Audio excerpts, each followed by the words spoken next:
Halo Sobat Entrepreneur, selamat datang kembali di channel YouTube saya. Pada kesempatan kali ini, saya akan membahas saham yang menjadi perhatian saya, yang terutama yang bergerak di bidang konstruksi. Yang dimana teman-teman juga tahu pada perdagangan hari ini, saham yang bergerak di bidang konstruksi seperti PTPP, Wika, dan lain-lainnya, mereka ARB berjamaah teman-teman. Jadi ada yang menarik bagi saya dan menarik perhatian kita untuk saham konstruksi ini. Tapi sebelum itu kita mencoba membahas indeks kita terlebih dahulu. Seperti yang teman-teman ketahui pada perdagangan hari Senin ini, indeks kita kurang menyenangkan. Yang dimana dia ditutup minus 0,72%, dia close di level harga 6.645 dan itu menjadi suatu tanda bahwasanya indeks kita belum mampu kuat untuk membreakout area supply zone-nya, teman-teman. Jadi itu menjadi suatu yang kurang baik untuk kita trading, apalagi kita tipe tradernya itu uh, tipe swing trading, teman-teman. Jadi belum ada alasan kita untuk masuk ke momentum saham-saham yang breakout. Kenapa? Sedangkan indeks kita sendiri masih sideways. Jadi sangat berisiko apabila kita buy on breakout ketika indeks kita masih belum kemana-mana. Gitu teman-teman. Jadi dengan kondisi indeks kita yang sekarang, lebih baik kita menunggu momentum dan kita lebih baik untuk beli saham yang buy on weakness-nya saja. Jadi pada perdagangan hari ini, seperti yang teman-teman ketahui juga, saham-saham konstruksi seperti Wika, pertama kita membahas Wika dulu, ditutup ARB juga minus 6,64% di level harga 1055 teman-teman. Jadi teman-teman dapat ketahui juga untuk saham Wika ini seperti yang saya katakan, dia sangat bereaksi dengan channel trend lainnya yang dimana ketika dia menyentuh area channel trend lainnya di level harga 1180, dia kembali direjectkan dan belum mampu untuk membreakout area yang telah kita tandakan. Yang kemungkinan besar apabila dia membreakout area itu, besar kemungkinan saham ini akan reverse gitu. Tetapi untuk channel trend lainnya saja dia belum mampu membreakout dan benar saja dia direjectkan dan perdagangan hari ini dia ditutup minus 6,64% atau bisa dikatakan ARB juga teman-teman. Jadi untuk saham Wika sendiri, teman-teman dapat perhatikan ada area yang bisa teman-teman manfaatkan untuk reboundnya. Ada area yang teman-teman bisa manfaatkan dan bagi teman-teman yang belum masuk, teman-teman dapat masukkan saham ini ke dalam watchlist teman-teman atau bagi teman-teman yang sedang sangkut di atas, manfaatkan area di level harga 910 sampai 950 ini untuk average down-nya teman-teman. Jadi itu adalah area yang terbaik untuk teman-teman average down atau teman-teman untuk masuk di saham ini dan manfaatkan rebound sementaranya gitu. Selagi dia masih berada di area channel trend line-nya ini, dia masih cenderung bearish teman-teman. Belum ada konfirmasi dia untuk reversal dari bearish ke bullish-nya. Jadi kalau untuk momentum swing tradingnya ketika kita follow the trendnya belum ada momentumnya. Tapi ketika teman-teman suka buy on weakness untuk manfaatkan rebound saham, Wika ini teman-teman dapat masukkan watchlist dan perhatikan area demand zone-nya itu yaitu di level 910 sampai 950 teman-teman. Oke, itu untuk Wika. Selanjutnya kita akan membahas saham PTPP teman-teman. Untuk PTPP juga seperti teman-teman dapat lihat pada perdagangan hari ini juga dia ditutup ARB sekitar minus 7% di level harga 930 teman-teman. Dan teman-teman dapat lihat saya sudah tandakan yaitu area yang baik untuk kita masuk di saham PTPP ini. Jadi area 805 sampai 840 adalah area yang terbaik untuk kita masuk di saham PTPP ini teman-teman. Jadi apabila dia belum menyentuh area yang kita sudah tandai atau area yang kita mau beli, tiba-tiba dia perdagangan besok dia naik, ya sudah tidak apa-apa teman-teman. Yang penting kita sudah mempunyai namanya trade plan, yang dimana ketika kita mau masuk di saham ini, kita sudah menandai area yang dimana kita mau beli saham ini, gitu.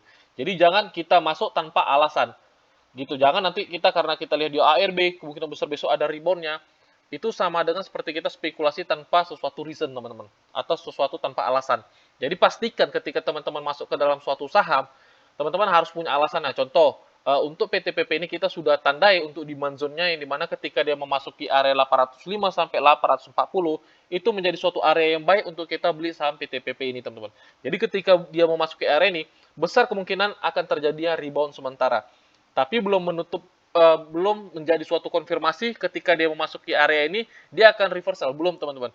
Untuk mengetahui dia akan reversal atau tidak, kita harus menunggu beberapa hari atau minggu ke depannya untuk strukturnya terbentuk. Apakah strukturnya terbentuk akan menandakan untuk dia akan reverse atau belum gitu. Yang penting kita sudah menandakan area untuk dia rebound gitu teman-teman. Jadi itu untuk PTPP. Selanjutnya ada saham ADI, teman-teman.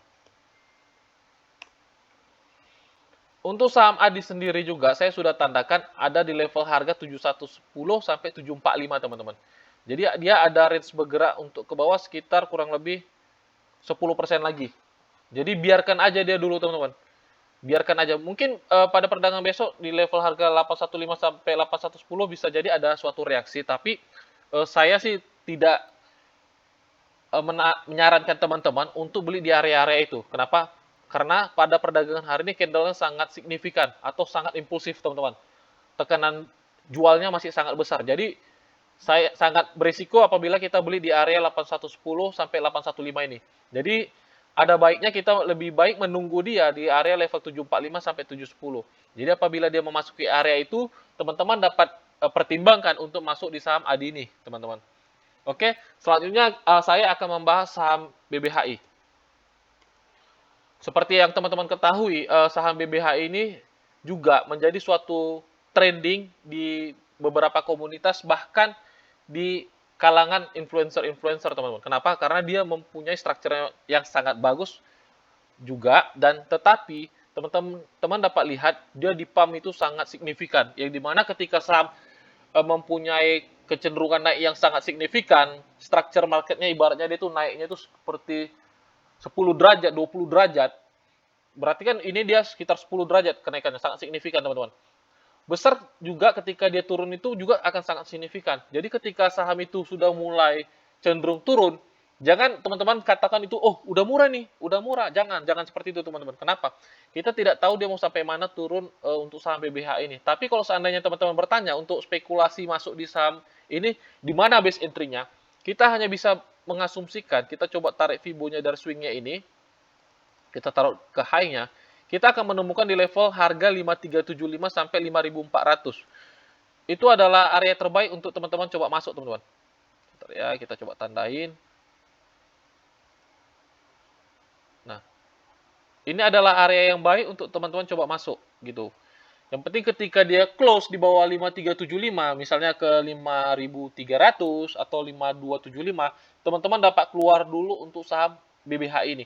Besar kemungkinan di level ketika dia memasuki area harga 5375, mungkin besar kemungkinan besar dia akan terjadi namanya rebound, teman-teman. Tetapi itu juga masih spekulasi. Kenapa? Teman-teman dapat lihat juga candle-nya sangat impulsif, tekanan daya jualnya sangat kuat. Tetapi apabila teman-teman mencoba memaksa masuk, ingin mencoba di saham BBH ini, teman-teman dapat perhatikan di level harga 5375 atau sampai 5400. Itu adalah area base entry untuk spekulasi di saham BBHI ini, teman-teman. Jadi apabila dia close di bawah 5300, teman-teman dapat keluar dulu untuk saham BBHI ini. Kenapa? Apabila dia masih turun, takutnya teman-teman sangkut. Itu sangat berisiko untuk portfolio kita, teman-teman. Tetap harus ada namanya stop loss, teman-teman. Jadi sebagus apapun metode kita, berapa banyak metode kita yang kita kuasai, tetapi caranya salah. Contoh, kita mempunyai beberapa metode tapi tidak menggunakan cara stop loss, atau kita tidak menggunakan stop loss. Sama aja metode itu pun tidak akan berguna, teman-teman. Jadi semua metode akan berguna apabila teman-teman menggunakan stop loss. Jadi ketika kita trading, pastikan teman-teman harus rela cut loss atau namanya pembatasan risiko. Pastikan gunakan dana yang terukur.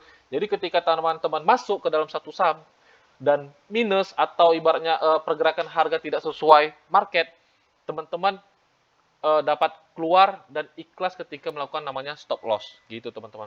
Nah, selanjutnya saya akan membahas saham Bevin. Untuk saham Bevin sendiri, kita sudah take profit untuk Bevin ini juga, teman-teman. Dan sekarang dia sedang koreksi, yang dimana ketika dia kena harmonic resistance-nya, dia tidak mampu bertahan, dan sekarang dia ditutup minus 2,22% di level harga 13.20, teman-teman. Jadi saya hapus ini dulu. Ada sesuatu yang menarik untuk saham Bevin ini, yang dimana teman-teman dapat bisa manfaatkan untuk momentumnya. Jadi ada area yang teman-teman bisa manfaatkan untuk saham Bevin ini, teman-teman. Ini adalah area yang teman-teman bisa manfaatkan untuk masuk di saham Bevin ini. Jadi ketika dia memasuki level harga 1.300 sampai 1.280, teman-teman dapat manfaatkan untuk reboundnya saham Bevin ini, teman-teman. Gitu. Jadi untuk stop lossnya sendiri kita letakkan di bawah Fibo 618-nya di level harga 1.200 untuk area stop lossnya, teman-teman. Jadi misalnya ada perdagangan besok teman-teman masuk di level harga 1.300, stop loss-nya itu kurang lebih sekitar 5%. Jadi masih sehat untuk stop loss-nya teman-teman. TP-nya minimal teman-teman bisa letakkan di high-nya ini, di sini, di level harga 1.460, risk to reward-nya 1 banding 2,38. Itu menjadi suatu risk to reward yang sehat untuk kita, teman-teman. Jadi apabila dia memasuki level harga 1.300, teman-teman dapat coba masuk di saham Bufin ini, pastikan stop loss-nya di level harga 12.40 close-nya, teman-teman ya. Jadi misalnya dia masih membentuk shadow atau masih dalam perdagangan dia memasuki harga 12.40, jangan keluar dulu, teman-teman. Perhatikan di close perdagangannya. Misalnya perdagangan mau tutup sesi 2, dia berada di 12.40, teman-teman dapat keluar dulu gitu. Oke, itu untuk Bovin. Dan mungkin ini aja saham-saham yang saya akan bahas di video ini, teman-teman. Tidak terlalu banyak dan tidak terlalu panjang juga. Jadi bagi teman-teman yang mau sahamnya saya bantu analisakan, teman-teman dapat komen di bawah atau bahkan boleh gabung di channel Telegram kita. Di situ kita nanti dapat belajar sama-sama. Di situ kita dapat berdiskusi sama-sama, teman-teman. Oke, sampai di sini aja videonya. Sampai jumpa di video-video selanjutnya. Salam entrepreneur.